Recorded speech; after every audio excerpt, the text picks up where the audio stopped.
Hey, greetings everyone. GleeCon here again, bringing you another episode of Lore of Warcraft, and thank you for tuning in.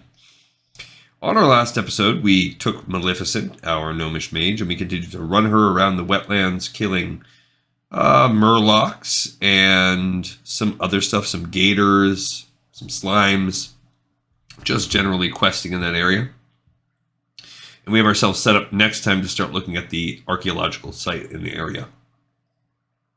We've also been reading, and more pertinent to this episode, we've been reading the War of the Scaleborn, and in the last chapter, they caught Viranoth, and now 3 out of the 4 primals are imprisoned. All that's left is Iridikron, and there's about 5 chapters to go, so stay a while and listen as we do chapter 24 of War of the Scaleborn.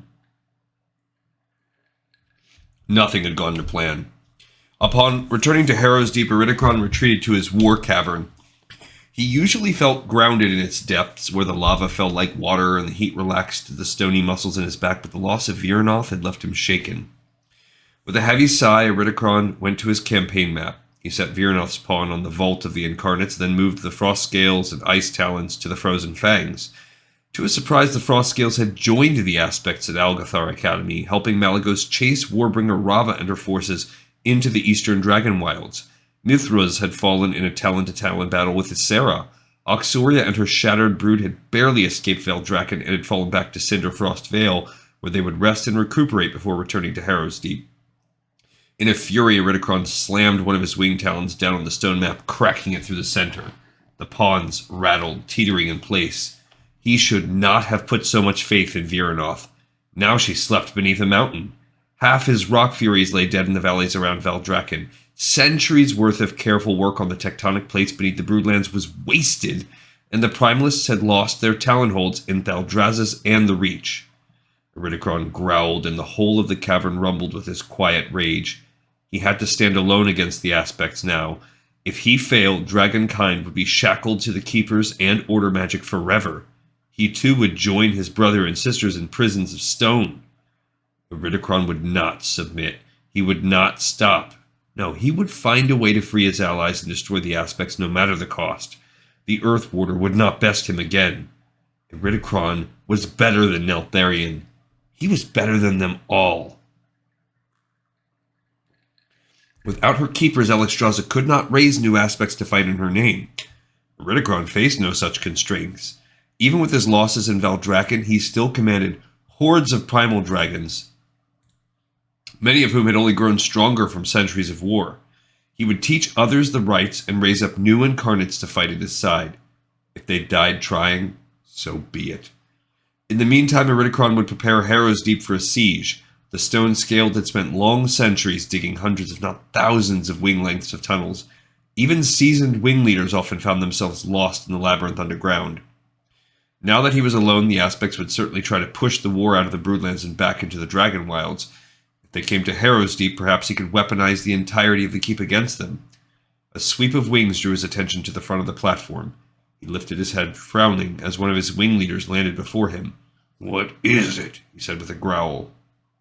"Stone-scaled," the wing leader said, tapping a talon to his chest. "Warbringer Rava has returned from the front. May I send her?" "I'll kill him!" a shriek echoed through the caverns. "I will have Sazanze's head for this!" With a sigh, Iridikron gave the wing leader a nod. It mattered not, for Rava rumbled into the war cavern and launched herself into the air, landing on the central platform with a heavy thud. "I will tear him limb from limb," Rava said, her stone scales cracked and battered. He had not seen Rava in at least a decade, and it appeared the war had taken its toll. "He betrayed us, Iridikron. He betrayed our kind and our cause, and he killed my wing leaders in front of me." "Calm yourself, Rava," Iridikron said, his scales scraping on stone as he turned away from his campaign map. "We will make new plans, find new allies." "Who?" Rava snapped. "Who is left to us now? Viranoth's little drakes? Ah!" "There are still those who hate the aspects as much as we do," Iridikron said. "Gather your forces to Harrow's Deep. If we cannot beat the aspects in the air, we shall trap them in stone." And that is maybe the shortest chapter of any book we have ever read.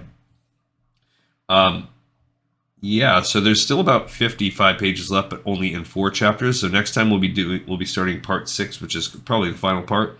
It's called The Hunger in the Deep. You know what? I guess we'll at least read, that was so short, we'll read the oral histories part from the oral histories of Nosdorma the Timeless One, setting up our last chapter. After our victories in Veldraken and at the Icebound Eye, we pushed the Primalists out of the Broodlands and back into the Dragon Wilds. Alexstrasza, Neltharion, and an allied force of red, black, blue, green, and bronze dragons gave chase, while Ysera, Malygos, and I remained behind to defend the Broodlands from invasion. We took no risks, not after we had paid for peace at home with the blood of our flights. As our forces moved closer to Harrow's Deep, Iridikron's methods became more irregular, almost desperate. The Primalists used ambushes, small skirmishes, feint, and counterattacks as they retreated, unwilling to risk more conventional battles. The Stone-Scaled slowed our advance, but he no longer had the numbers to halt it for long. The Shadow Scales reported that Iridikron endeavored to create new incarnates, but none of the candidates managed to survive the process. Iginiar, one of the Primalist's greatest champions, was felled by an attempt to become the next incarnate of Flame. Vildrik, leader of the Fractured Ice Talons, suffered the same fate. For the next few decades, hundreds of primal dragons went to their deaths trying to follow in the incarnate's footsteps. Perhaps we were lucky that none succeeded, though it is more likely that after Vildrik's death, Iridikron could no longer afford to risk his finest on the process. Our forces had won back the territories around Wormrest Temple, and the Stone-Scaled knew Alexstrasza and Neltharion would not stop there. The Dragon Queen meant to push all the way to Harrow's Deep and tear Iridikron from his lair. As she blazed west across the Dragon Wilds, no new allies rallied to the Primalist cause. Even so, we knew the fight at Harrow's Deep would be the deadliest encounter of them all. I have seen too many horrible battles that fell mountain ranges laid low, entire battalions slaughtered by rock furies, flight leaders trapped forever in endless labyrinths of stone, volcanic eruptions that set the skies aflame. But so long as Iridikron is free, there will be no true peace. We must capture the Stone-Scaled, even if that means facing the horrors of Harrow's Deep ourselves. As of today, Alexstrasza stands on the edge of Iridikron's territory. Soon the Aspects shall join her. We shall end this war. Alright, so that's it. We're setting up for the finale. We have 4 chapters, and you know they're going to save at least one as a post. One will be a climax. We probably have 2 leading up to it, and so really this chapter 25 is probably the closest thing to a calm before the storm that we're going to get before the final climax of the book. But that's it. We have another episode in the pipe, 5x5. Kind of caught me by surprise, but that's the end of the chapter and the end of this episode. Thanks everybody for tuning in, and I'll see you next time on Lore of Warcraft.